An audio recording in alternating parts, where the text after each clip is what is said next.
মুভির শুরুতেই আমরা দেখতে পাই রবিরাজ নামের এক ব্যক্তিকে। জানা যায় রবিরাজ একটি বড় হাভেলিতে থাকে। সে জ্যোতিষশাস্ত্রে গভীরভাবে বিশ্বাস করে এবং এই বিষয়ে তার যথেষ্ট জ্ঞানও রয়েছে। তার কাছে একটি বই আছে যার নাম জ্যোতিষ এক বিজ্ঞান। বইটি লিখেছেন প্রফেসর অগ্নিবেশ। রবিরাজ প্রফেসর অগ্নিবেশকে খুবই শ্রদ্ধা করে, প্রায় নিজের গুরুর মতো, এবং তাকে আদর্শ হিসেবে মানে। সেই দিন টেলিভিশনে প্রফেসর অগ্নিবেশের একটি ইন্টারভিউ চলছিল, যা রবিরাজ গভীর আগ্রহ নিয়ে দেখছিল। ইন্টারভিউতে জানানো হয় প্রফেসর অগ্নিবেশ শুধু জ্যোতিষশাস্ত্রে নয়, মনোবিজ্ঞান এবং এমনকি প্যারানর্মাল সায়েন্স সম্পর্কেও বিশেষ জ্ঞান রাখেন। এই বিষয়ে তার একাধিক ডিগ্রিও রয়েছে। তিনি এসব বিষয় নিয়ে গবেষণা করেন এবং ইতিমধ্যেই বহু বই লিখেছেন, যার মধ্যে একটি হল জ্যোতিষ ও বিজ্ঞান। তার সর্বশেষ লেখা বইটির নাম কাল ত্রিগৌরী। ইন্টারভিউ নেওয়া মেয়েটি প্রথমেই প্রশ্ন করে, অনেকেরই অভিযোগ যে কাল ত্রিগৌরী বইয়ের মাধ্যমে অন্ধবিশ্বাস ছড়ানো হচ্ছে। ভূত, প্রেত, জাদুটোনা এসবের আদৌ কি কোনো সত্যতা আছে? প্রফেসর উত্তরে বলেন, এটাকে অন্ধবিশ্বাস বলা ঠিক নয়, বরং এর পিছনেও একটি সায়েন্স রয়েছে। আমেরিকায় এএস নামে একটি সংস্থা আছে যেখানে বহু বিজ্ঞানী ও গবেষক একসঙ্গে কাজ করেন এবং প্যারানর্মাল রিসার্চের সঙ্গে তারা 1957 সাল থেকেই যুক্ত। তখন মেয়েটি জিজ্ঞাসা করে, তাহলে যারা দাবি করে যে তারা ভূতপ্রেত বা এমন কিছু দেখেছে বা অনুভব করেছে, সেগুলো কি সব সত্য? প্রফেসর বলেন, সবসময় সত্য নয়। প্রায় 99.7% ক্ষেত্রেই এর পেছনে মনস্তাত্ত্বিক কারণ থাকে। মেয়েটি অবাক হয়ে জিজ্ঞাসা করে, তাহলে বাকি 0.3% সত্য? কিন্তু অনেক মানুষই এসব একেবারেই বিশ্বাস করে না। এতে প্রফেসরের মত কি? প্রফেসর হেসে বলেন, তিনিও আগে এসব বিশ্বাস করতেন না। এরপর মেয়েটি বইটি নিয়ে প্রশ্ন করে, এই কাল ত্রিগৌরী আসলে কি? প্রফেসর ব্যাখ্যা করেন, এটা একটি অত্যন্ত ভয়ঙ্কর যুগ, যা প্রায় 100 বছর পর আবার এই বছরে তৈরি হয়েছে। বহু হাজার বছর আগে পিশাচ নামে একটি গোত্র ছিল, যারা এক অশুভ শক্তি বা শয়তানের পূজা করত, যাকে তারা কাল ত্রিগৌরী নামে ডাকত। তাদের বিশ্বাস ছিল প্রতি 100 বছর অন্তর এমন একটি বিশেষ যোগ তৈরি হয় যখন এপ্রিল মাসে চৈত্র অমাবস্যা, চৈত্র পূর্ণিমা এবং বৈশাখী অমাবস্যা এই 3টি তিথি একসঙ্গে পড়ে। এই যুগের সময় কাল ত্রিগৌরীর অশুভ শক্তির জন্ম হয় এবং তাই এই মাসকে বলা হয় কাল ত্রিগৌরীর মাস। প্রফেসর আরও বলেন, এই এপ্রিল মাসটি হয়ে ওঠে শতাব্দীর সবচেয়ে ভয়ঙ্কর সময়। এই সময় চারদিকে নেগেটিভ এনার্জি চরমে পৌঁছে যায়। অশুভ শক্তি মানুষের মনের ওপর প্রভাব বিস্তার করে। এমনকি শোনা যায় কাল ত্রিগৌরী সেই রাতে আকাশ থেকে বৃষ্টির সঙ্গে সঙ্গে মাথার খুলি ঝরে পড়ে। মেয়েটি বিস্মিত হয়ে বলে, আকাশ থেকে খুলি পড়বে? এটা কিভাবে সম্ভব? প্রফেসর উত্তর দেন, সময় এলে সবকিছু নিজে থেকেই বোঝা যাবে। এই ইন্টারভিউ দেখার পর রবিরাজ প্রফেসরের সঙ্গে দেখা করতে যায় এবং নিজের সমস্যার কথা জানায়। তার সমস্যাটি হলো তার হাভেলি নাকি হন্টেড।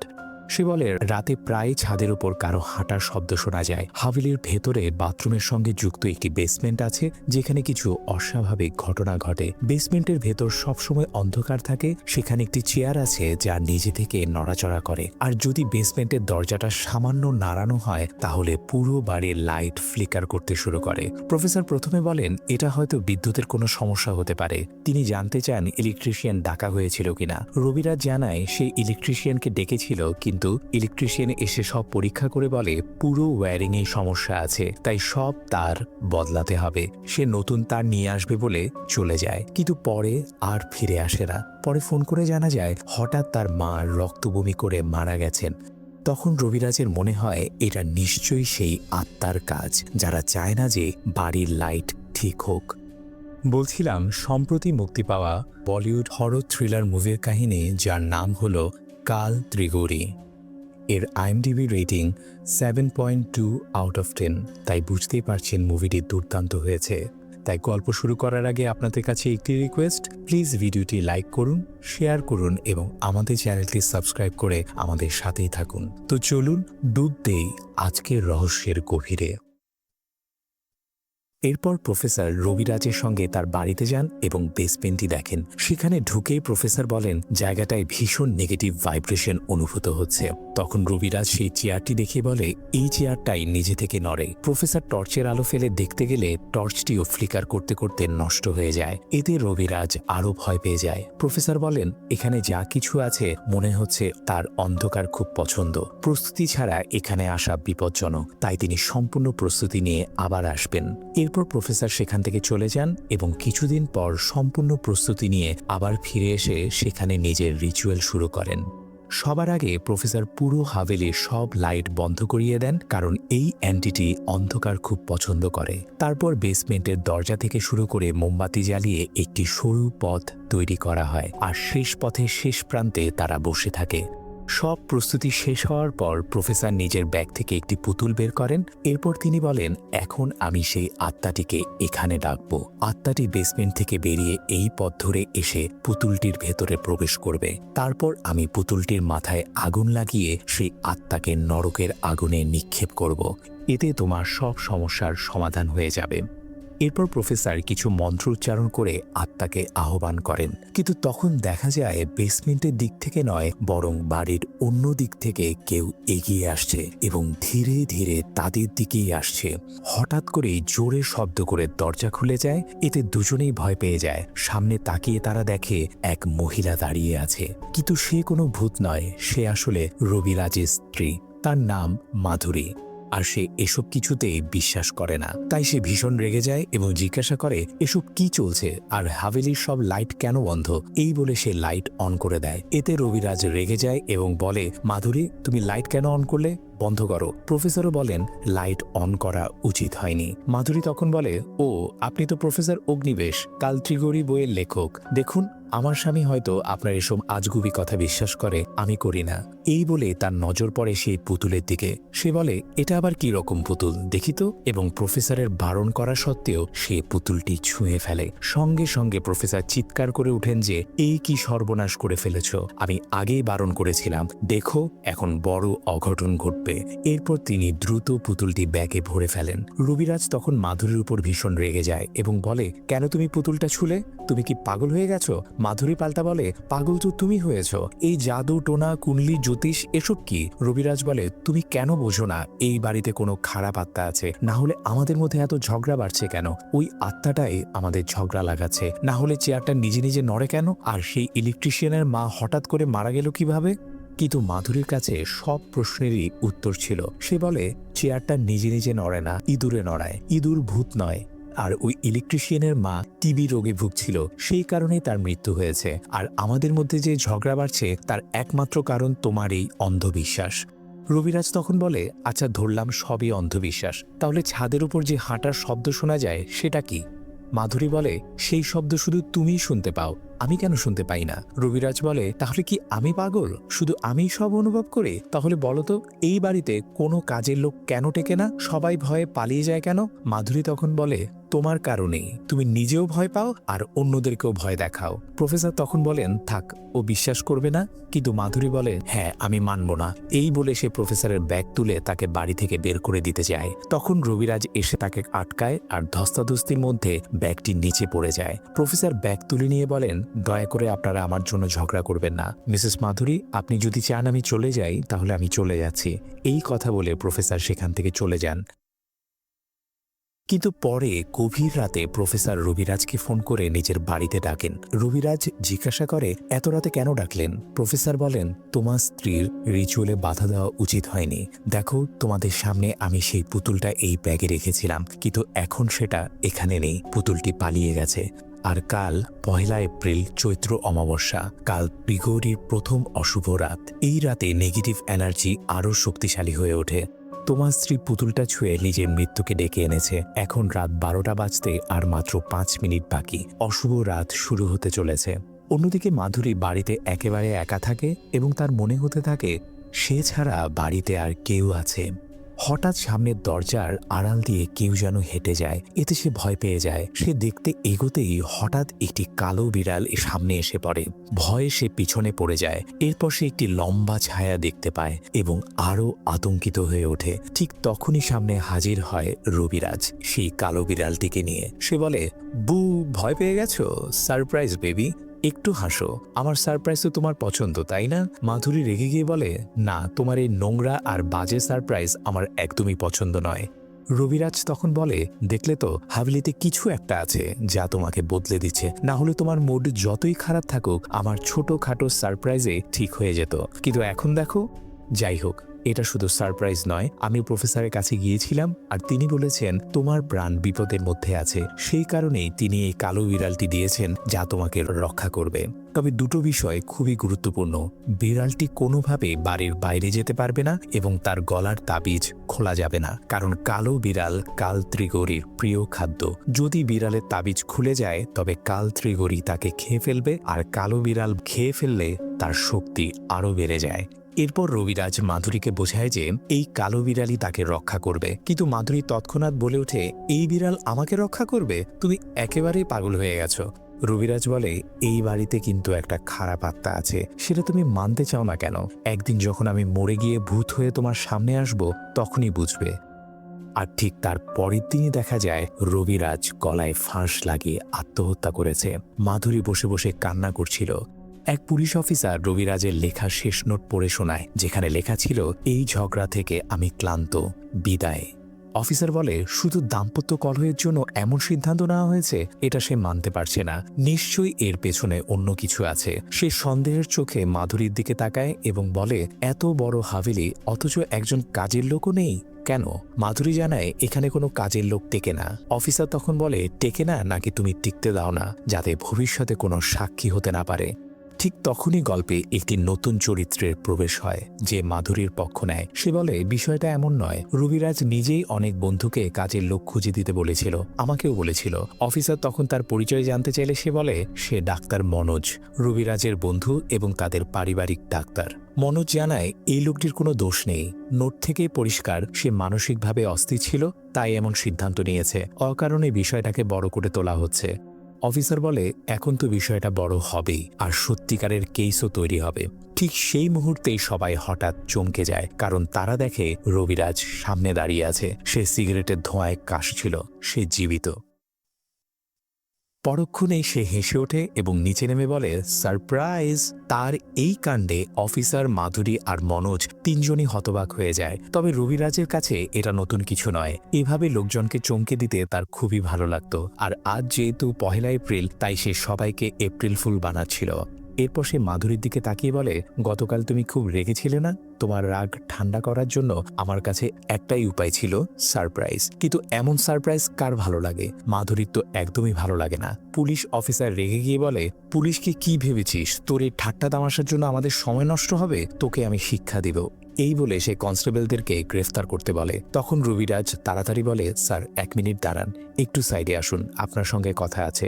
পাশে নিয়ে গিয়ে সে পুলিশ অফিসারকে একটি উপহার দেয়। সেই উপহার পেয়ে অফিসার খুশি হয়ে যায় আর কিছু না বলে চুপচাপ চলে যায়। অফিসার চলে যেতে মাধুরী রবিরাজের সঙ্গে ঝগড়া শুরু করে। সে বলে, এটা কেমন ধরনের মজা? আমার তো প্রাণই বেরিয়ে গিয়েছিল। রবিরাজ বলে, আমি তো তোমার খুশির জন্যই করেছিলাম। মনোজ তখন বলে, তোমরা দুজন বাচ্চাদের মতো ঝগড়া করা বন্ধ করো তো। ও বেঁচে আছে, এই খুশিতে চলো আমরা দুজনে বাররুমে গিয়ে এক এক পেগ মারি। এরপর দুজনে বাররুমের দিকে যায়, কিন্তু ঢোকার মুখেই মনোজ হঠাৎ থেমে যায়। রবিরাজ জিজ্ঞাসা করে, কি হলো, থেমে গেলে কেন? মনোজ বলে, জানি না কেন এখানে খুব নেগেটিভ ভাইব্রেশন ফিল হচ্ছে। রবিরাজ বলে, দেখলে তো, আমি তো আগেই বলেছিলাম। কিন্তু মাধুরী কখনো বলে ইঁদুর, কখনো বলে অন্ধবিশ্বাস। যাগ্গে, ওরও দোষ নেই, দোষটা ওর কুণ্ডলিতে। ওর উপর শনির দশা চলছে, তাই এমন মানুষ খুব জেদি হয়ে যায়, কারো কথা শোনে না। মনোজ অবাক হয়ে বলে, শনির দশা? আচ্ছা হ্যাঁ, তুই তো আবার এসব মানিস। রবিরাজ বলে, হ্যাঁ আমি খুব মানি। এটা অন্ধবিশ্বাস নয়, এর পেছনে বৈজ্ঞানিক দৃষ্টিভঙ্গিও আছে।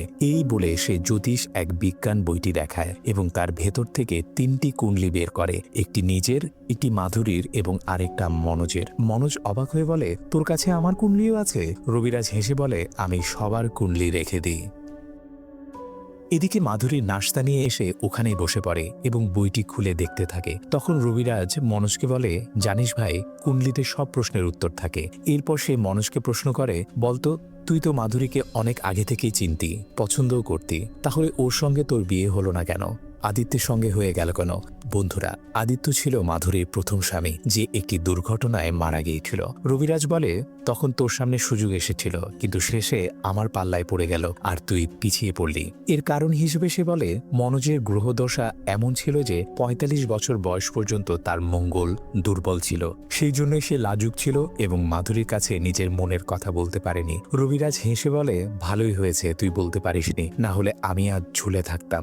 মাধুরী পাশে বসে থেকে এসব কথা শুনে শুধু শুধু হাসছিল। ঠিক তখনই রবিরাজের কাছে একটি ফোন আসে। ফোন ধরে সে বলে, ঠিক আছে, আমাকে এখন একটু বাইরে যেতে হবে। আর হ্যাঁ ভাই, তুই তো ৪৫ পেরিয়ে গেছিস, এবার গ্রহ বদলাবে, দেখিস। এই বলে সে হেসে হেসে চলে যায়। তার চলে যাওয়ার পর মনোজ মাধুরীকে বলে, দেখেছ রবিরাজ কত হাসি খুশি মানুষ, আদিত্যর পর ওই তো ছিল তোমার জীবনের সবচেয়ে সঠিক সিদ্ধান্ত। কিন্তু তখনই মাধুরীর মুখের ভাব বদলে যায়। সে ঠান্ডা গলায় বলে, কোন সঠিক সিদ্ধান্ত? এই মানুষটাই আমার জীবনের সবচেয়ে বড় ভুল সিদ্ধান্ত। মনোজ অবাক হয়ে যায় এবং জিজ্ঞাসা করে, তুমি এমন কথা কেন বলছো? তখন মাধুরী জানায়, রবিরাজ আসলে তাকে ভালোবাসে না, সে তাকে বিয়ে করেছে শুধু টাকার জন্য, এমনকি সম্পত্তির লোভে তাকে মেরে ফেলতেও চেয়েছিল। মনোজ জানতে চায়, তুমি কিভাবে এসব বুঝলে? তখন মাধুরী একটি ঘটনার কথা বলে। একবার তারা পাহাড়ে ঘুরতে গিয়েছিল, সেখানে রোপওয়ে লিফটের ভেতর দুজনই ছিল। সেই সময় রবিরাজ প্রথমে মাধুরীর সৌন্দর্যের প্রশংসা করে, তারপর বলে যে তার চশমাটা নাকি ভালো লাগছে না। এই বলে চশমা খুলে নিচে ফেলে দেয়। মাধুরী হঠাৎ তাকে আটকাতে উঠে দাঁড়ায়, কিন্তু দরজা ঠিকমতো বন্ধ না থাকায় সে বাইরে পড়ে যায় এবং ঝুলে থাকে। মাধুরী বলে, আমি সেখানে ঝুলেছিলাম আর রবিরাজ আমাকে বাঁচানোর জন্য হাত পর্যন্ত বাড়ায়নি। মনোজ তখন বলে, তাহলে তুমি বাঁচলে কিভাবে? মাধুরী জানায়, কিছুক্ষণ পর রবিরাজ হাত বাড়িয়ে তাকে টেনে তোলে। মনোজ তখন বলে, তুমি হয়তো বেশি সন্দেহ করছো, এমন পরিস্থিতিতে মানুষ ভয় পেয়ে যায়, নিজেকে সামলাতে সময় লাগে, তাই দেরি হয়ে থাকতে পারে। কিন্তু মাধুরী বলে, সেখানে একটি ড্রোন উড়ছিল, সম্ভবত রবিরাজ সেটা দেখে ফেলেছিল, তাই তাকে বাঁচাতে বাধ্য হয়। তবুও মনোজ পুরোপুরি বিশ্বাস করে না। সে বলে, এটা হয়তো শুধুই তোমার সন্দেহ। তখন মাধুরী জানায়, শুরুতে আমার শুধু সন্দেহই ছিল, কিন্তু যখন আমি রবিরাজের উপর নজর রাখা শুরু করি তখন জানতে পারি বাইরে তার একাধিক মেয়ের সঙ্গে সম্পর্ক আছে। তখনই সন্দেহ নিশ্চিত হয়ে যায় এবং রবিরাজের আসল চেহারা আমার সামনে ধরা পড়ে। মনোজ তখন বলে, তাহলে তুমি কেন এখনো ওই জঘন্য লোকটার সঙ্গে থাকছো? তাকে ডিভোর্স দাও না কেন? এর উত্তরে মাধুরী বলে, সে তা করতে পারে না এবং পুরো গল্পটা শোনায়। আদিত্য মারা যাওয়ার পর মাধুরী একেবারে ভেঙে পড়েছিল। আদিত্য তার পেছনে কোটি টাকার সম্পত্তি রেখে গিয়েছিল, কিন্তু মাধুরীর কাছে সেগুলোর কোনো মূল্যই ছিল না। তার কাছে শুধু আদিত্যর স্মৃতি সবচেয়ে বড় হয়ে দাঁড়িয়েছিল। আদিত্যকে ছাড়া বেঁচে থাকা তার কাছে অসম্ভব মনে হচ্ছিল। সেই সময় সে নিজের জীবন শেষ করে দেওয়ার সিদ্ধান্তও নেয় এবং অনেক ঘুমের ওষুধ খেতে যাচ্ছিল। ঠিক তখনই ওষুধের বাক্স থেকে একটি মাকড়সা বেরিয়ে আসে। ভয়ে সে সব ওষুধ ফেলে দেয়। সেই মুহূর্তে রবিরাজ এসে হেসে বলে, সারপ্রাইজ। এইভাবেই এক ধরনের প্র্যাঙ্ক করে সে আমাকে মৃত্যুর হাত থেকে বাঁচায়। সেই মুহূর্ত থেকে আমি তার প্রতি আকৃষ্ট হয়ে পড়ি। এরপর রবিরাজ শুধু তার এই মজার স্বভাব দিয়েই আমাকে ডিপ্রেশন থেকে বের করে আনেনি, বরং আমাকে নতুন করে বাঁচতে শিখিয়েছিল। আমি আবার খুশি হতে শুরু করেছিলাম। একদিন আমি রবিরাজকে বলি, তুমি তো সবসময় আমাকে সারপ্রাইজ দাও, আজ আমি তোমাকে সারপ্রাইজ দেব। এই বলে সে জানায় খুব শীঘ্রই সে বিয়ে করতে যাচ্ছে এবং বিয়ের কার্ড দেখায়। প্রথমে রবিরাজের মনটা খারাপ হয়ে যায়, কিন্তু কার্ডে যখন সে দেখে লেখা আছে মাধুরী ওয়েডস রবি, তখন সে খুশি হয়ে যায়। এটাই ছিল আমার সারপ্রাইজ। শুধু তাই নয়, আমি একটি উইলও করিয়েছিলাম যেখানে আমার মৃত্যুর পর সমস্ত সম্পত্তি রবিরাজের হবে। এমনকি যদি সে আমাকে ডিভোর্সও দেয় তবু অর্ধেক সম্পত্তি রবিরাজকে দিতে হবে। এইসব শুনে মনোজ অবাক হয়ে বলে, কি বলছো তুমি? সব সম্পত্তি ওর নামে করে দেবে? ওই লোকটাকে ছেড়ে দাও। কিন্তু মাধুরী বলে, না, সে তাকে একটা পয়সাও দেবে না। মনোজ বলে, তোমার কি হয়েছে? আমি যে মাধুরীকে চিনি সে তো এমন ছিল না, টাকার জন্য নিজের জীবন নিয়ে খেলা করবে। তখন মাধুরী বলে, বিষয়টা টাকার নয়, আসলে আদিত্যর মৃত্যুরও একটি রোপওয়ে দুর্ঘটনায় হয়েছিল, আর তার সন্দেহ সেটা কোনো দুর্ঘটনা ছিল না, এর পেছনেও রবিরাজের হাত ছিল। যদি এতে সামান্য সত্যতাও থাকে তাহলে আদিত্যের খুনি তার সম্পত্তির উপর বসে সারা জীবন ভোগবিলাস করবে, এটা সে কখনোই মেনে নিতে পারবে না। তাই সে রবিরাজকে ডিভোর্স দিতে পারবে না। সে বলে, আমি বাঁচতে চাই না, কিন্তু মরতেও পারবো না এখন। আদিত্যের সামনে গিয়ে আমি কি মুখ দেখাবো, কি বলবো? তার খুনির সঙ্গে আমার বিয়ে হয়েছে, সম্পত্তি তার হয়ে গেছে, আর সে সুখে আছে। তাই না আমি মরতে পারছি, না এই লোকটার সঙ্গে বাঁচতে পারছি। আমি কিছুই বুঝতে পারছি না কি করব। মনোজকে অনুরোধ করে তাকে এই দোটানা থেকে বের করে আনতে। মনোজ তখন তাকে সান্ত্বনা দেয়। ঠিক সেই সময় রবিরাজ সেখানে এসে দুজনকে ওই অবস্থায় দেখে ফেলে। সে ঠাট্টা সুরে বলে, ও তাহলে গ্রহ বদলাতে শুরু করেছে নাকি? মনোজ তাড়াতাড়ি ব্যাখ্যা দেয় যে মাধুরীর আদিত্যর কথা মনে পড়ছিল। রবিরাজ বলে, আচ্ছা তাই নাকি? নইলে সে হয়তো ভেবেই ভয় পেয়ে গিয়েছিল গ্রহ বদলের প্রভাব বুঝি শুরু হয়ে গেছে। এই বলে সে নিজের বুকের দিকে ইঙ্গিত করে জানায় তার হৃদস্পন্দন কত দ্রুত হয়ে গিয়েছিল।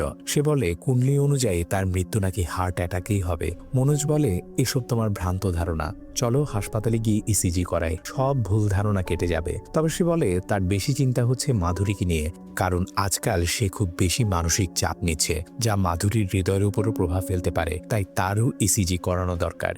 এই বলে মনোজ চলে যায়।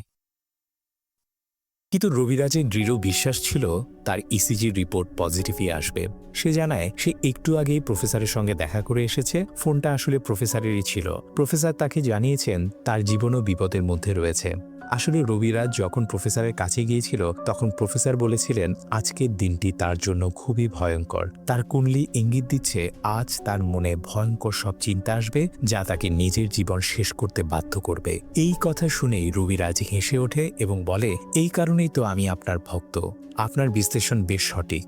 এমনটা সত্যিই ঘটেছে, তবে খারাপ চিন্তার কারণে নয়। আজ তো 1 এপ্রিল, তাই মাধুরীকে সারপ্রাইজ দেওয়ার জন্য আমি ঝুলে মারা যাওয়ার অভিনয় করেছিলাম। তখন প্রফেসর জানায় তুমি ভুল বুঝছো, তোমার চিন্তার পেছনে রয়েছে কাল ত্রিগৌরী, যে মানুষের মস্তিষ্কের উপর দখল করে নেয়। আমাদের মনে হয় আমরা নিজের ইচ্ছায় কাজ করছি, অথচ আসলে সেই আমাদের দিয়ে সব করায়। ফাঁসি দেওয়ার অভিনয় করতে করতেই সত্যি তোমার ফাঁসি লেগে যেতে পারত। ভাগ্য ভালো ছিল বলেই তুমি বেঁচে গেছো, কিন্তু সবসময় এমন হবে না। যতক্ষণ না সেই পুতুলটা পাওয়া যায় ততক্ষণ তোমাকে সতর্ক থাকতে হবে। এরপর প্রফেসর তাকে একটি লাল কাপড় দেন এবং বলেন পুতুলটা পেলেই সেটাকে এই লাল কাপড়ে মুড়ে আমার কাছে নিয়ে আসবে, আর আনার সময় পুরোটা পথ গাড়িতে মন্ত্রোচ্চারণ চলতে থাকবে। মন্ত্রগুলোর ফাইল তিনি একটি পেনড্রাইভে করে দিয়ে দেন, কিন্তু মাধুরী এসব কথাকে পুরোপুরি বাজে কথা বলে উড়িয়ে দেয়। সে বলে প্রফেসরের পাল্লায় পড়ে তুমি পাগল হয়ে গেছো, এখন এই লাল কাপড় আর পেনড্রাইভ নিয়ে এসেছো, ইচ্ছে করে এগুলো এখনই ফেলে দিই, কিন্তু তাহলে তুমি সুযোগ পেয়ে যাবে বলার এটাও হয়তো পুতুলটাই আমাকে দিয়ে করিয়েছে। এরপর 6 এপ্রিল ডাক্তার রিপোর্ট নিয়ে আসে। বাড়ির ভেতরে ঢোকার সঙ্গে সঙ্গে তার পেছনে রবিরাজ এসে পড়ে এবং ডাক্তারের গাড়ি দেখে। সে মনে মনে বলে আচ্ছা, এই ডাক্তারটা তখনই আসে যখন আমি বাড়িতে থাকি না, গ্রহ নক্ষত্রই বুঝি বদলাতে শুরু করেছে। অন্যদিকে ডাক্তার তখন মাধুরীর ঘরে ছিল এবং তাকে রিপোর্ট দেখাচ্ছিল। ঠিক তখনই বাইরে থেকে রবিরাজ এসে দরজায় নক করতে থাকে এবং বলে দরজা খুলল ডাক্তার। প্রায় 30 সেকেন্ড ধরে সে দরজায় ধাক্কাধাক্কি করতে থাকে। দরজা খুলতেই রবিরাজ ভেতরে ঢুকে দেখে তার স্ত্রী মাধুরী নিজের জামা ঠিক করছে। ডাক্তারের ঘড়িতে মাধুরীর জামার সুতো আটকে আছে আর বিছানায় ভাঁজ পড়ে রয়েছে। এসব দেখে রবিরাজ তার মনে পুরো একটা দৃশ্য কল্পনা করে নেয়। ডাক্তার তার স্ত্রীকে নিয়ে বিছানায় ছিল, তাই দরজা খুলতে দেরি হয়েছে। সে আরও দেখে মেঝেতে একটি ইসিজির রিপোর্ট পড়ে আছে। তখন সে কটাক্ষ করে বলে রিপোর্ট দেখানোর জন্য যে দরজা বন্ধ করতে হয় তা এই প্রথম দেখলাম। ডাক্তার বলে তুমি ভুল বুঝছো, দরজা তো বন্ধই ছিল না। তারপর সে ব্যাখ্যা করে বলে হঠাৎ একটি বিড়াল লাফিয়ে তাদের উপর পড়েছিল, তাতে তারা দুজনেই হকচকিয়ে বিছানায় পড়ে যায়। সেই সময় বিড়ালটি দরজার কাছে রাখা একটি ওয়াইপার ফেলে দেয়, যেটা দরজায় আটকে যায়। ডাক্তার আরও জানায় আমি আসলে তোমাকে বলতে এসেছিলাম যে তোমার রিপোর্ট একদম স্বাভাবিক, কিন্তু মাধুরীর হার্টের গুরুতর সমস্যা রয়েছে, তাই এখন থেকে ওকে ভালো করে সামলাও। রবিরাজ বলে আরে ওর কিছু হবে না, কুণ্ডলী অনুযায়ী হার্ট অ্যাটাকে মরার কথা তো আমার। ডাক্তার বিরক্ত হয়ে বলে তুমি আর তোমার এই কুণ্ডলী, এই কল্পনার জগৎ থেকে বেরিয়ে আসো। হার্টের রোগী তুমি নও, সে, তাই এখন থেকে ওর দিকে খেয়াল রাখো। এই বলে ডাক্তার চলে যায়। এরপর রবিরাজ মাধুরীকে বলে দেখেছো কিভাবে আমার সঙ্গে রূঢ় ব্যবহার করলো, অথচ রেগে যাওয়ার কথা তো আমার, কেননা এই লোকটা আমার বেডরুমে ভেতর থেকে দরজা বন্ধ করে রিপোর্ট দেখাচ্ছিল। আমাকে কি বোকা ভেবেছে নাকি? কেউ যদি আমার পুরুষত্বকে চ্যালেঞ্জ করে তাহলে খুন হয়ে যাবে। এই বলে সে একটা ছুরি তুলে নেয় এবং বলে হয় আমি মরবো নয়তো মারবো। মাধুরী বলে তুমি কি আমাকে সন্দেহ করছো? নোংরা চিন্তার নোংরা মানুষ, মেরে ফেলো আমাকে, মেরে ফেলো। সে জোর করে রবিরাজের হাত দিয়ে নিজের উপর ছুরি চালাতে চায়। এই টানাটানির মাঝে হঠাৎ তার হার্ট অ্যাটাক হয়ে যায় এবং সে বিছানার উপর লুটিয়ে পড়ে। এরপর দৃশ্য কেটে যায়। পরের দৃশ্যে দেখা যায় মাধুরী হাসপাতালে ভর্তি ছিল এবং সৌভাগ্যক্রমে সে বেঁচে যায়। কিন্তু ডাক্তার রবিরাজের উপর ভীষণ রেগে যায়। সে বলে কি বলেছিলি তুই, হার্ট অ্যাটাক হবে না? দেখ হয়ে গেল তো, এখন সারা জীবন ওকে ওষুধ খাওয়াতে হবে। সবই তোর দোষে হয়েছে। রবিরাজ বলে, আমার নিজের বাড়িতে আমার স্ত্রীকে নিয়ে আমার বেডরুমের দরজা ভেতর থেকে বন্ধ ছিল, আর দোষ নাকি আমার। ডাক্তার বলে, তোর যা বলার বল, কিন্তু দোষ তোরই। এই সময় রাগের মাথায় রবিরাজ একটি ছুরি তুলে নেয়। ডাক্তার যখন ফিরে যাওয়ার জন্য ঘুরে দাঁড়ায়, তখন সে পেছন থেকে তার উপর হামলা করে। ছুরি দিয়ে একের পর এক আঘাত করে সে ডাক্তারকে মেরে ফেলে এবং লাশ ফেলে দেয়। কিন্তু পরক্ষণেই লাশটা উধাও হয়ে যায়, কারণ আসলেই সবটা ছিল তার কল্পনা। ডাক্তার তো অনেক আগেই চলে গেছে, আর রবিরাজ শুধু ছুরি হাতে বাতাসে আঘাত করছিল। মাধুরী এসব দেখে ভয় পেয়ে যায়। যখন রবিরাজ বুঝতে পারে সে ফাঁকা বাতাসে ছুরি চালাচ্ছে, তখন থেমে যায় এবং মাধুরীর দিকে ফিরে বলে, এই লোকটা যদি আবার আমার বাড়িতে আসে, আমি সত্যিই কিন্তু ওকে খুন করে ফেলবো। এর এক সপ্তাহ পর 14 এপ্রিল মাধুরী গোসল করছিল। গোসল সেরে বাইরে বেরোতেই হঠাৎ ডাক্তার এসে পড়ে। তাকে দেখে মাধুরী ভয় পেয়ে পিছিয়ে গিয়ে লুকোয় এবং বলে, আপনি এখানে কেন এসেছেন? আপনার এখানে আসা উচিত ছিল না। ডাক্তার জিজ্ঞাসা করে, রবিরাজ কোথায়? মাধুরী জানায় সে নাকি সারপ্রাইজ পার্টির নামে 2 দিন ধরে বাইরে আছে। তখন ডাক্তার বলে, ও কোনো পার্টি প্ল্যান করছে না, ও তোমাকে মারার প্ল্যান করছে। তোমার প্রাণ বিপদের মধ্যে আছে, চলো আমার সঙ্গে চলো। সে মাধুরীর হাত ধরে বাইরে নিয়ে যেতে শুরু করে। ঠিক তখনই তারা দেখে সামনে দিয়ে রবিরাজ আসছে। সঙ্গে সঙ্গে তারা দরজা বন্ধ করে দেয়। তখন রবিরাজ এসে দরজায় নক করে এবং বলে, বেবি দরজা খোলো, তোমার জন্য সারপ্রাইজ আছে। আর পেছনে সে হাতে একটি ছুরি ধরেছিল। ওরা দরজা খুলছিল না, তাই ডুপ্লিকেট চাবি দিয়ে সে দরজা খুলে দেয়। তার আগেই ডাক্তার পাশের দিকে লুকিয়ে পড়ে, আর সামনে দাঁড়িয়ে ছিল মাধুরী। মাধুরীকে দেখা মাত্রই রবির সারপ্রাইজ বলে হঠাৎ ছুরি দিয়ে তার উপর হামলা চালায়, কিন্তু মাধুরী কৌশলে সরে গিয়ে বেঁচে যায় এবং তার আঘাতগুলো এড়ানোর চেষ্টা করতে থাকে। এরপর সে ডাক্তারের দিকে তাকিয়ে চিৎকার করে বলে, ডাক্তার আমাকে বাঁচান। ডাক্তারের নাম শুনে রবি থেমে যায়, বুঝতে পারে সেও এখানে আছে। সে ঘুরতেই ডাক্তার পেছন থেকে তার মাথায় জোরে আঘাত করে, ফলে রবি নিজের ছুরির উপরই পড়ে যায়। যখন তারা তাকে উল্টে দেখে, তখন বোঝা যায় ছুরিটি তার বুকের ভেতর ঢুকে গেছে। এটা দেখে মাধুরী ভীষণ ভয় পেয়ে যায়, আর ডাক্তার তাকে সামলানোর চেষ্টা করে। তখন রবি বলে, গ্রহ বদলাতে শুরু করেছে ডাক্তার। এই কথা বলেই সে মারা যায়। মাধুরী আতঙ্কিত হয়ে বলে, ও তো মরে গেল, এখন কি করব? পুলিশের কাছে যাব? ডাক্তার বলে, তুমি কি পাগল? পুলিশ তো এটাই বলবে যে আমরা দুজনে এখানে রাংরালিয়া করছিলাম, আর ও আমাদের ধরে ফেলায় আমরা ওকে খুন করেছি। মাধুরী বলে, তাহলে আমরা কি করব? আমরা তো ফেসে গেলাম। ডাক্তার বলে, দাঁড়াও, আমাকে একটু ভাবতে দাও। ঠিক তখনই সে দেখে রবির পকেট থেকে কিছু একটা বেরিয়ে আসছে। সে দেখে এটা তো একটা বোর্ডিং পাস। এর অনুযায়ী এই সময়ে রবিরাজ মুম্বাই থেকে ভ্রমণ করছিল। তাহলে সে এটা কিভাবে ম্যানেজ করলো? এরপর পকেট থেকে একটি নেকলেসও বেরিয়ে আসে। মাধুরী সেটাকে চিনে ফেলে, এটা তো তারই নেকলেস। ডাক্তার তখন বলে, এবার বুঝলাম এটা ছিল রবিরাজের প্ল্যান। তোমাকে মেরে সে দেখিয়ে দিত যে কোনো চোর তোমাকে মেরেছে, আর সে নিজে বেঁচে যেত, কারণ বোর্ডিং পাস অনুযায়ী সে এখানে ছিলই না। যখন সেখানে ছিলই না, তখন তার খুনও এখানে হয়নি, অর্থাৎ আমরা এই খুন করিনি। এই বোর্ডিং পাসই তার প্রমাণ। এখন আমাদের শুধু এই লাশটা সরাতে হবে। এরপর দুজনে মিলে বাড়ির বাইরে একটি গর্ত খুঁড়ে লাশটা পুঁতে ফেলতে শুরু করে। ঠিক তখনই মাধুরী দেখে লাশের পা নড়ে উঠেছে। সে ভয়ে চিৎকার করে দৌড়াতে শুরু করে, মনে করে সে বেঁচে আছে। ডাক্তার বলে, আরে ও তো মরে গেছে, আমি ডাক্তার, আমার কথা শোনো। কিন্তু মাধুরী এতটাই ভয় পেয়ে গিয়েছিল যে সে থামেনি। শেষে ডাক্তার একাই রবির দেহটা কবর দেয় এবং পরে মাধুরীর কাছে গিয়ে তাকে বোঝায় যে ভয় পাওয়ার কিছুই নেই, সে নিশ্চিতভাবে মারা গেছে। মাধুরী বলে, কিন্তু ওর পা তো নড়েছিল। ডাক্তার বোঝায়, হাড়ের ভেতর বাতাস সরে গেলে এমনটাই হয়, ও নিশ্চিতভাবেই মৃত, নিজেকে সামলাও। এরপর সে বলে, ঠিক আছে, আমি এখন যাই। কিন্তু মাধুরী অনুরোধ করে, প্লিজ এখানেই থেকে যাও, জানি না কেন আমার খুব অদ্ভুত একটা ভয় লাগছে। ডাক্তার তাকে বুঝিয়ে শান্ত করে চলে যায়। এরপর আমরা দেখি মাধুরী যখন ঘুমাচ্ছিল, হঠাৎ সে কিছু শব্দ শুনতে পায়। চোখ খুলে জানালার দিকে তাকিয়ে সে যা দেখে তাতে তার রক্ত জমে যায়। জানালার বাইরে রবিরাজের ভূত দাঁড়িয়ে আছে, তাকে দেখে মুচকি হাসছে। এটা দেখে মাধুরী জোরে চিৎকার করে ওঠে, আর পর মুহূর্তেই সে ছায়া উধাও হয়ে যায়। এরপর সে সঙ্গে সঙ্গে ডাক্তারকে ফোন করে সব বলে, রবিরাজ ফিরে এসেছে, সে জানালার কাছে তাকে দেখেছে, সে আমাকে আগেই বলেছিল সে মরলে ভূত হয়ে ফিরে আসবে, আর সত্যি সত্যি সে ফিরে এসেছে। ডাক্তার তখন তাকে বোঝায় যে ওটা শুধু ভয়ঙ্কর একটা স্বপ্ন ছিল, এর বেশি কিছু নয়। সে বলে, তুমি কবে থেকে ভূত প্রেতে বিশ্বাস করতে শুরু করেছ? রিল্যাক্স হয়ে ঘুমাও। এরপর মাধুরী আবার ঘুমিয়ে পড়ে এবং তারপর আর কিছুই ঘটে না। এর দুদিন পর আসে 16 এপ্রিল, অর্থাৎ চৈত্র পূর্ণিমা। সেদিন রাতে আবহাওয়া খুব খারাপ ছিল। মুষলধারে বৃষ্টি হচ্ছিল, বজ্রপাত চলছিল, আর মাধুরী ভয়ে কাঁপছিল। তার মনে অদ্ভুত এক অস্থিরতা কাজ করছিল।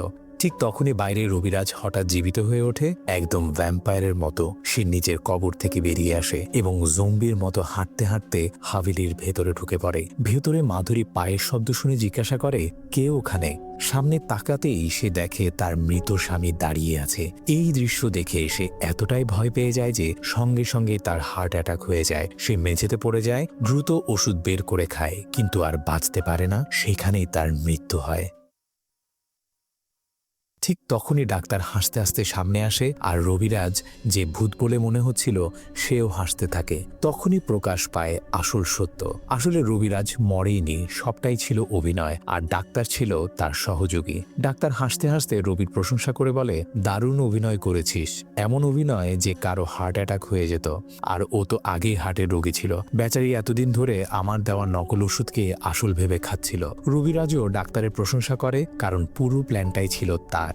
মাধুরীর গোসলের সময় ডাক্তারে যাওয়া, তারপর হঠাৎ রবিরাজের আসা, আর ভুল করে তার খুন হয়ে যাওয়ার নাটক, এসব কিছুই হঠাৎ করে হয়নি, সবই পরিকল্পিত ছিল।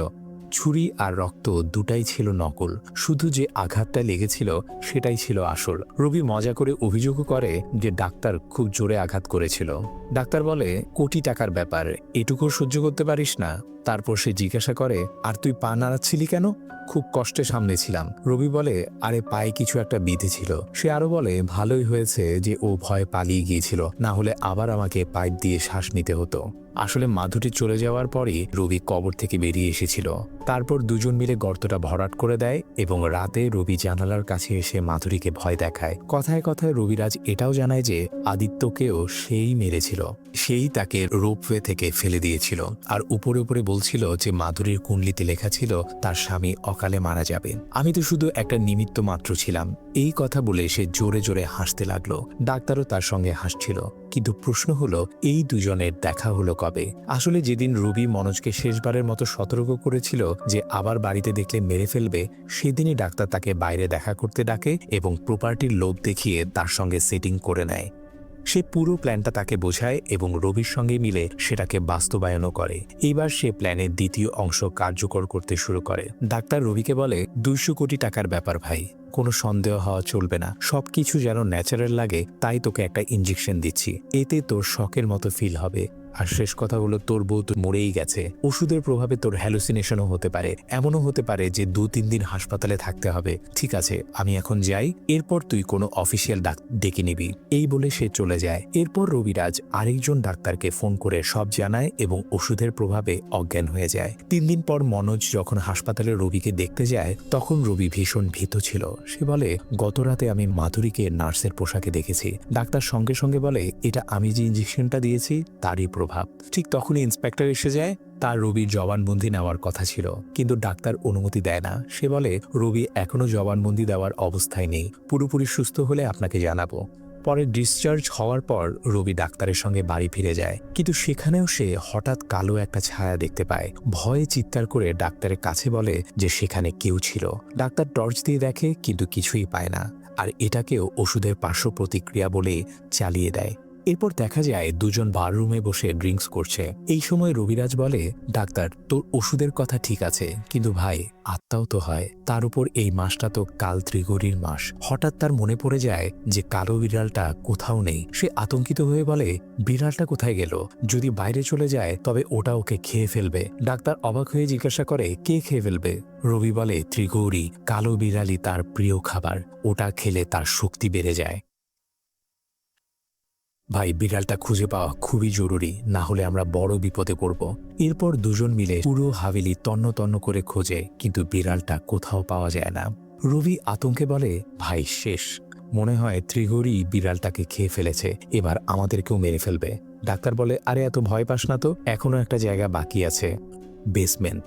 তারপর তারা বেসমেন্টে যায় এবং শেষমেশ সেখানেই বিড়ালটাকে পায়। দেখা যায় বিড়ালটা আটকে ছিল, তার কলারটা একটি ভারী সিন্দুকের নিচে চাপা পড়ে গেছে। রবি বলে এটা ত্রিগড়ি করেছে যাতে কোনোভাবে এর তাবিজ খুলে যায় আর সেই বিড়ালটাকে খেতে পারে। ডাক্তার হেসে বলে, তুই সবসময় আজে বাজে কথা বলিস, কোনো ইঁদুরের পেছনে দৌড়াতে গিয়ে হয়তো এখানে এসে আটকে গেছে, চল বের করি। দুজনে মিলে ভারী সিন্দুকটা সরিয়ে বিড়ালটাকে বের করে আনে। বিড়ালটাকে ফিরে পেয়ে রবিরাজ খুব খুশি হয়। সে বলে, আমার কনফিডেন্স ফিরে এসেছে, এবার ইন্সপেক্টরকে ডাকো, আমি জবানবন্দি দিতে প্রস্তুত। কিন্তু ডাক্তার বলে, এখনো তোর বিশ্রাম দরকার, 1 সপ্তাহ পরে ডাকবো। রবি রাজি হয়ে যায়। 1 সপ্তাহ পর ইন্সপেক্টর আসে এবং এবার সে ঠিকঠাক তদন্ত শুরু করে। এই সময় সে জানালার কাচের হাতের ছাপ দেখে, যেটা তখন পড়েছিল যখন রবি বাইরে থেকে মাধুরীকে ভয় দেখিয়েছিল। ইন্সপেক্টর ছাপটার ব্যাপারে জিজ্ঞাসা করে তারা বলে, এসি রিপেয়ার করতে যে লোকটা এসেছিল তারই দাগ। ইন্সপেক্টর বলে, ও আচ্ছা, এসিওয়ালার দাগ। এরপর তার চোখ পড়ে একটি প্রিমিয়াম মদের বোতলের উপর। সে বলে, এটা তো প্রিমিয়াম। দুজনে বলে, হ্যাঁ, আপনি নিয়ে যান। ইন্সপেক্টর বোতলটা নিয়ে খুশি হয়ে চলে যায়। রবিরাজ তখন স্বস্তির নিঃশ্বাস ফেলে, যাক, বিপদ টলেছে। কিন্তু ডাক্তার বলে, তুই ভুল ভাবছিস, সে শুধু বোতল নিয়ে যায়নি, আমাদের ফিঙ্গারপ্রিন্টও নিয়ে গেছে। তাই সে অপেক্ষা করছিল যতক্ষণ না তুই বোতলটা ছুঁয়েছিস। এখন কি হবে জানিস? ফরেন্সিক টিম আসবে আর তোর হাতের ফিঙ্গারপ্রিন্ট জানালার ছাপের সঙ্গে মিলিয়ে দেখবে। এটা শুনে রবিরাজ ভীষণ চিন্তায় পড়ে যায়। তখন সে বলে, শোন, একটা কাজ করি, ইন্সপেক্টরকে ঘুষ দিই। ডাক্তার বলে, আমাদের ওই ছাপটাই মুছতে হবে। রবিরাজ বলে, টেনশনে আমার মাথা এখন কাজ করছে না, আগে একটু বসে ড্রিঙ্কস করি, তারপর ছাপ মুছবো। ডাক্তার রাজি হয়। দুজনে বাররুমে যায়। রবিরাজ বোতল খুলতেই তার ঢাকনাটা গড়িয়ে সামনে আলমারির নিচে চলে যায়। সেই নিচু হয়ে ঢাকনাটা তুলতে গিয়ে হঠাৎ তার হাতে একটা পুতুল লাগে। সেটা দেখে সে চমকে ওঠে, এটা তো সেই পুতুল যেটা পালিয়ে গিয়েছিল, প্রফেসর এটাকেই খুঁজছে। এরপর সেই পুতুলটাকে আলমারির ভেতরে রেখে তালা লাগিয়ে দেয়। তারপর দুজনে বাইরে গিয়ে সেই হাতের ছাপ মুছতে যায়। কিন্তু রবিরাজের মাথার ভেতর তখনও শুধু পুতুলটার কথাই ঘুরছিল। সে বলে, এখন বুঝতে পারছি, এতদিন ধরে যা যা অদ্ভুত ঘটনা ঘটছিল সবই এই পুতুলটার জন্য। এই পুতুলটাকে আর 1 মিনিটও এখানে রাখা ঠিক হবে না। আমি এখনই গিয়ে এটা প্রফেসরের কাছে নিয়ে দিয়ে আসব। কিন্তু যখন সে ভেতরে ঢুকে তখন দেখে পুতুলটা আলমারির ভেতরে নেই। এরপর সে এমন কিছু দেখে যে চিৎকার করে ওঠে। বাইরে থাকা ডাক্তার তার চিৎকার শুনে দৌড়ে আসে এবং জিজ্ঞাসা করে কি হয়েছে। তখন রবিরাজ সামনে ইশারা করে দেখায় পুতুলটা টেবিলের উপর পড়ে আছে, মানে পুতুলটা নিজে নিজেই জায়গা বদলাচ্ছে। রবিরাজ বলে, এবার বল, এটাও কি ওষুধের প্রভাব? ভাই, মেডিকেল সায়েন্সের বাইরেও কিন্তু একটা জগৎ আছে, আত্মাদের জগৎ, যার কথা প্রফেসর জানে। সে বলেছিল কাল ত্রিগড়ি 100 বছরে একবার আসে এবং এই সুযোগে 3 রাতের মধ্যে কারো আকস্মিক মৃত্যু ঘটায়, যাতে মৃত ব্যক্তি প্রেত জনিতে চলে যায়, মানে ভূত হয়ে যায়, আর তারপর সে তাকেও নিজের সঙ্গে মিলিয়ে নেয়। আর আমরা খুব একটা বড় ভুল করে ফেলেছি ভাই। মাধুরীর মৃত্যুও তো চৈত্র পূর্ণিমাতেই হয়েছে, তার মানে সেও ভূত হয়ে গেছে। আর আজ তো 30শে এপ্রিল, কাল ত্রিগুড়ির সবচেয়ে ভয়ঙ্কর রাত। এই কথা বলেই রবি সঙ্গে সঙ্গে প্রফেসরকে ফোন করে জানায় যে পুতুলটা পাওয়া গেছে। প্রফেসর জিজ্ঞাসা করেন, পুতুলটার গায়ে চেনটা বাঁধা আছে তো? রবি দেখে বলে, হ্যাঁ প্রফেসর, চেন বাঁধা আছে। প্রফেসর বলে, ঠিক আছে, এক্ষুনি পুতুলটা আমার কাছে নিয়ে আসো। আমি যে লাল কাপড়টা তোমাকে দিয়েছিলাম সেটার ভেতরে পুতুলটাকে মুড়ে আনবে এবং সে লাল কাপড়টা 1 মুহূর্তের জন্য খুলবে না, না হলে পুতুলটা পালিয়ে আবার বাড়িতে ফিরে আসবে। আর মনে রেখো, লাল কাপড় ছাড়া পুতুলটাকে ছোঁয়া যাবে না। তখন রবি জানায়, প্রফেসর, ভুল করে তো আমি পুতুলটাকে ছুঁয়ে ফেলেছি। প্রফেসর বলেন, সর্বনাশ হয়ে গেছে, এখন তোমার প্রাণের উপর বিপদ। এই বিপদ তোমার উপর আগেও একাধিকবার এসেছে। কখনো তুমি ফাঁসিতে ঝুলে মরতে গিয়েও বেঁচে গেছো, কখনো কোনো আঘাতে তোমার মৃত্যু হতে পারত। আর দ্বিতীয় ঘটনাটা ছিল সেই ধাক্কা, যেটা ডাক্তার ভুল করে খুব জোরে মেরেছিল, তবু রবিরাজ বেঁচে গিয়েছিল। প্রফেসর জানান, বারবার বেঁচে যাওয়ার 2টো কারণ ছিল। 1, সেই কালো বিড়াল, আর 2, এতদিন পর্যন্ত সেই পুতুলটাকে ছোঁয়নি। কিন্তু এখন যেহেতু সে পুতুলটা ছুঁয়ে ফেলেছে, তাই একটা কাজ করতে হবে, যে কোনো মূল্যে কালো বিড়ালটাকে নিজের কাছ থেকে দূরে যেতে দেওয়া যাবে না, নইলে তোমার মৃত্যু নিশ্চিত। তাই তুমি বাড়িতেই থাকবে ওই বিড়ালটার সঙ্গে। পুতুলটা অন্য কারো হাত দিয়ে পাঠিয়ে দাও। মনে রেখো, নিয়ে যাওয়ার সময় সারাক্ষণ মন্ত্রোচ্চারণ চলতে হবে, তাতেই পুতুলটা নিয়ন্ত্রণে থাকবে। তবুও যদি সেটা বেকাবু হয়ে যায় তাহলে সঙ্গে সঙ্গে গাড়ি থেকে বাইরে ছুঁড়ে ফেলে দেবে। এরপর আর কি, ডাক্তার পুতুলটাকে লাল কাপড়ে মুড়ে গাড়িতে বসে মন্ত্রের পেনড্রাইভ লাগিয়ে রওনা দেয়। আর রবিরাজ হাভেলিতে থেকেই যায় সেই কালো বিড়ালটার সঙ্গে। এদিকে রাস্তায় যেতে যেতে ডাক্তারের কানে হঠাৎ ভয়ঙ্কর কিছু শব্দ আসে। একেবারে দানবের মতো। সে সঙ্গে সঙ্গে ফোন করে রবিরাজকে জানায় যে মন্ত্র চলার মাঝেই এমন ভয়ঙ্কর আওয়াজ শোনা যাচ্ছে। সেই আওয়াজ শুনে রবিরাজ ভীষণ ভয় পেয়ে যায়। সে বলে পুতুলটা বেকাবু হয়ে গেছে, এখনই পুতুলটাকে বাইরে ফেলে দাও। ডাক্তার ঠিক তাই করে, সঙ্গে সঙ্গে গাড়ি থেকে পুতুলটা ছুঁড়ে ফেলে দেয়। তারপর জানায় এখন আওয়াজ বন্ধ হয়ে গেছে। এতে রবি একটু স্বস্তি পায়, কিন্তু তারপর ডাক্তার জানায় তার গাড়ি আর স্টার্ট নিচ্ছে না। ঠিক তখনই সামনে দিয়ে মাধুরীর ভূত হেঁটে যায়। ডাক্তার ভয়ে কাঁপতে কাঁপতে বলে ও এসে গেছে, ও আমাদেরকে মেরে ফেলবে। এই কথা শুনে রবিও ভীষণ আতঙ্কিত হয়ে চিৎকার করতে থাকে। আর ঠিক তখন ডাক্তার দেখে পেছনের সিটে মাধুরীর ভূত পুতুলটা কোলে নিয়ে বসে আছে। এটা দেখে সে চিৎকার করতে করতে গাড়ি থেকে দৌড়ে পালায়। তার চিৎকার শুনে রবিরাজেরও অবস্থা খারাপ হয়ে যায়। সে দূর থেকে জিজ্ঞাসা করতে থাকে কি হয়েছে, কিন্তু কোনো উত্তর আসে না, কারণ ডাক্তার ফোনটা গাড়ির ভেতরে রেখেই পালিয়ে এসেছিল। এরপর ফোন থেকেই রবির কানে মাধুরীর ভয়ঙ্কর কণ্ঠস্বর ভেসে আসে, আর সে আরও বেশি ভয় পেয়ে যায়। কিছুক্ষণ পর ডাক্তার কোনোভাবে দৌড়ে হাভেলিতে পৌঁছে যায়। রবি সঙ্গে সঙ্গে গেট খুলে তাকে ভেতরে ঢুকিয়ে নেয় এবং তৎক্ষণাৎ গেটটা বন্ধ করে দেয়। ঠিক তখনই তারা দেখে যেখানে বিড়ালটাকে রেখে এসেছিল সেখানে বিড়ালটা নেই, সেখানে শুধু তাবিজটা পড়ে আছে, মানে কাল ত্রিগড়ি বিড়ালটাকে খেয়ে ফেলেছে। এটা দেখে রবি পুরোপুরি প্যানিকড করে যায় এবং এদিক ওদিক দৌড়াতে থাকে। তারপর সে দেখে পুতুলটা আবার বাড়ির ভেতরে ফিরে এসেছে, আর এবার তার চেনও খুলে গেছে। সে পাগলের মতো বকবক করতে থাকে, চেন খুলে গেছে, এখন আর আমাদেরকে কেউ বাঁচাতে পারবে না। এই সবের মধ্যেই ডাক্তার প্রচুর মদ খেয়ে নেশায় চেঁচিয়ে ওঠে। সব ঝামেলার মূল এই পুতুলটা। রবিরাজ বাধা হওয়া সত্ত্বেও সে পুতুলটা হাতে তুলে নেয়, তার মাথায় আগুন লাগিয়ে দেয় এবং সেটা নিয়ে বেসমেন্টের দিকে চলে যায়। রবি চিৎকার করতে করতে তার পেছনে দৌড়ায়, কিন্তু ঠিক তখনই বেসমেন্টের দরজা বন্ধ হয়ে যায়। কিছুক্ষণ পর দরজা খুলতেই দেখা যায় ডাক্তারের লাশ বাইরে পড়ে আছে। এটা দেখে রবিরাজ আরো জোরে চিৎকার করতে করতে এদিক ওদিক দৌড়াতে থাকে। ঠিক তখনই হঠাৎ তার সামনে মাধুরীর ভূত এসে দাঁড়ায়। তাকে দেখা মাত্রই রবিরাজের হার্ট অ্যাটাক হয় এবং সেখানেই তার মৃত্যু হয়। আর ঠিক তখনই ডাক্তার হাসতে হাসতে সামনে আসে। এখানেই মুভির আসল সত্যটা প্রকাশ পায়। মাধুরী আসলে বেঁচে ছিল, আর ডাক্তার তার সঙ্গে মিলেই এসব করেছে। এতদিন ধরে তারা দুজনে মিলে রবিরাজকেই বোকা বানাচ্ছিল।